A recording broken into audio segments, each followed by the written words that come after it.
परिचय। जब कोई वस्तु समय के साथ अपना स्थान बदलती है तो कहते हैं कि वह गतिशील है। जब हम गति की बात करते हैं तो हमारे दिमाग में सबसे पहले कारें, बसें, ट्रेनें, हवाई जहाज इत्यादि जैसी चीजें आती हैं। हालांकि दूसरी वस्तुओं में भी गति होती है।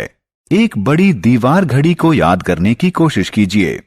क्या आपको याद है कि घड़ी की तली में एक लंबी छड़ी होती थी जिससे एक छोटा गोला जुड़ा हुआ होता था? यह एक लोलक है। यह सेकंड की सुई के टिक टाक के साथ तारतम्य बनाते हुए आगे पीछे गति करता है। इस पाठ में हम सरल लोलक या लोलक के बारे में चर्चा करेंगे। उद्देश्य। इस पाठ के अंत में आप निम्न करने में सक्षम हो जाएंगे। सरल लोलक को परिभाषित करना, आवर्ती या दोलन गति और सरल लोलक के आवर्त काल को परिभाषित करना, एक समान और असमान गति के बीच विभेद करना, दूरी समय ग्राफ बनाना।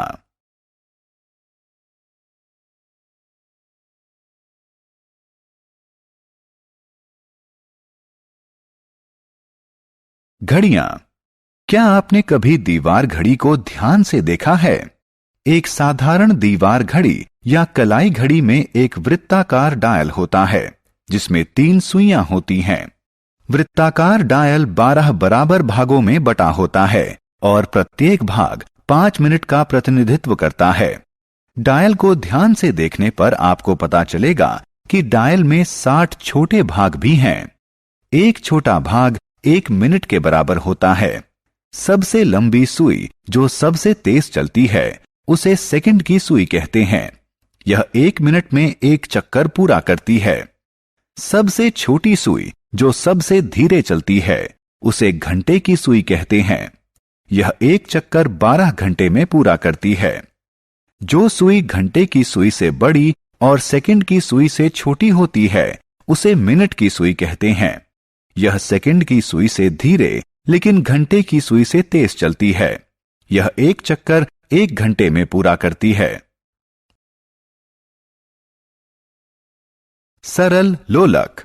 सरल लोलक में धातु के एक छोटे गोले को धागे से बांधकर लटकाया जाता है। धातु के गोले को लोलक का गोलक कहते हैं।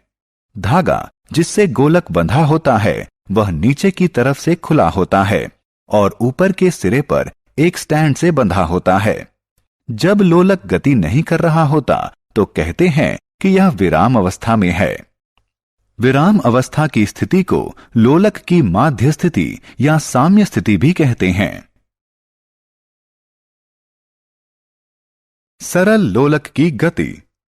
मान लीजिए कि किसी सरल लोलक का गोलक साम्य स्थिति में है।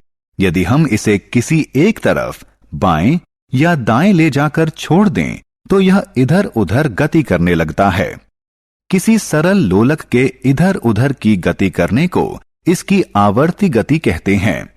लोलक द्वारा एक तरफ से दूसरे तरफ की गई एक पूरी गति को एक दोलन कहते हैं। लोलक एक दोलन पूरा कर लेता है जब इसका गोलक इसकी साम्य स्थिति O से आरंभ करके एक चरम स्थिति A तक, फिर वहां से दूसरी चरम स्थिति B तक और फिर वापस O पर आ जाता है। लोलक तब भी एक दोलन पूरा करता है जब इसका गोलक एक चरम स्थिति A से दूसरी चरम स्थिति B पर तथा B से वापस A पर आ जाता है।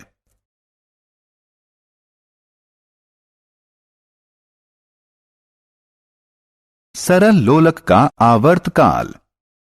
लोलक द्वारा एक दोलन करने में लिए गए समय को एक आवर्त काल कहते हैं। आप इसकी गणना इस साधारण अभ्यास द्वारा कर सकते हैं। एक सरल लोलक लीजिए, इसे विराम अवस्था में आने दीजिए। साम्य स्थिति को O के रूप में चिन्हित कीजिए। अब गोलक को एक चरम A स्थिति पर ले जाइए और इसकी स्थिति को नीचे की जमीन पर चिन्हित कर लीजिए।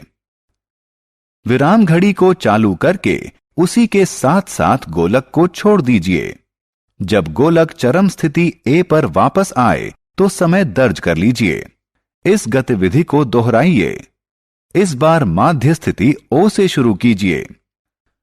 लोलक द्वारा O से A से B और फिर B से O तक एक संपूर्ण दोलन में लिए गए समय को दर्ज कर लीजिए। दर्ज किया गया समय एक सरल लोलक का आवर्त काल है। समान गति और असमान गति। किसी वस्तु की गति को उसकी चाल के आधार पर दो भागों में बांटा जा सकता है। यदि किसी सरल रेखा के अनुदिश गति करती हुई वस्तु की चाल परिवर्तित होती रहती है तो इसकी गति को असमान गति कहते हैं। उदाहरण के लिए, एक बस अपनी लंबी यात्रा के दौरान विभिन्न समय पर भिन्न भिन्न चाल से चलती है, अतः इसकी गति असमान गति है। यदि कोई वस्तु किसी सरल रेखा के अनुदिश नियत चाल से गति करती है तो इसकी गति को एक समान गति कहा जाता है। जैसे एक कार छोटी दूरी की यात्रा के दौरान एक ही समान चाल से चलती है।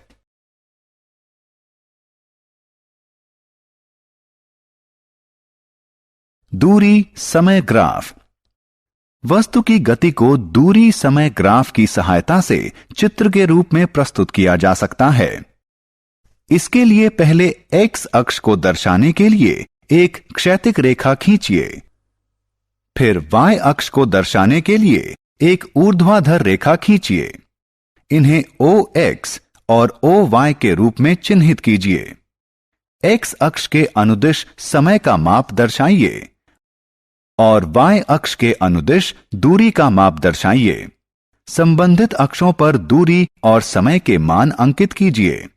अब ग्राफ पेपर पर दूरी और समय के प्रत्येक समुच्चय को दर्शाते हुए बिंदु अंकित कीजिए। ग्राफ पर अंकित सभी बिंदुओं को मिला दीजिए। इससे आपको एक सरल रेखा दूरी समय ग्राफ प्राप्त होगा जो यह दर्शाता है कि वाहन एक नियत चाल से चल रहा है। इस ग्राफ की सहायता से हम किसी समय विशेष में वाहन द्वारा तय की गई दूरी ज्ञात कर सकते हैं। हम प्रस्थान बिंदु से किसी विशेष दूरी को तय करने में लगे समय को ज्ञात कर सकते हैं। इसी प्रकार हम चाल की गणना भी कर सकते हैं। सारांश।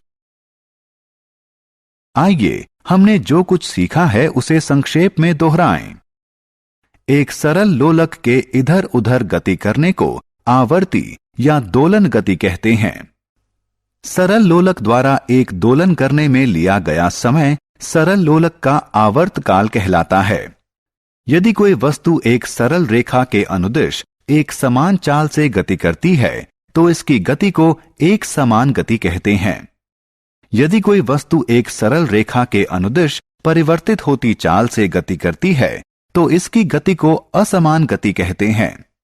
किसी वस्तु की गति को दूरी समय ग्राफ की सहायता से चित्र के रूप में दर्शाया जा सकता है। समान चाल से चल रही वस्तु का दूरी समय ग्राफ एक सरल रेखा होता है।